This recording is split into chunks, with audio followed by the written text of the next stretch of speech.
raffle. Yung pera natin at the moment, ganun pa rin. Kinuha ko yung 290 pounds. Yun yung pondo natin. Yun yung binibili natin ng mga cutleries, ng mga... Pero madami pa tayong mga stock na mga cutleries. Siguro konti lang yung gagastos natin. Pero naibabalik naman natin ang pondo, which is good. So, ang in charge... Sa envelope kami Sa ni Chen. envelope, Joe and Robbie. Okay, sa Reyna, Makauli ang Ate mula Beth. sa ano, sa Bulaklak. Ay, ate, ikaw ulit. Thank Oo. you. Procession. Thank you, Ate Belen. Thank you, ate. As And, always. Ate Beth. Okay, nasa na tayo? Oy, gandang lola. Sorry. I'm here. Right.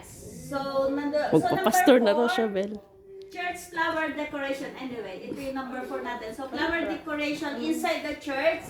Ang maglilid ay si Joanna uli. Yung sa church, kausap ko siya kanina. Ayaw kausap ko. Oo, pero kailangan natin ng tutulong uli. So, I'll let you know kung kailan siya available. So, maybe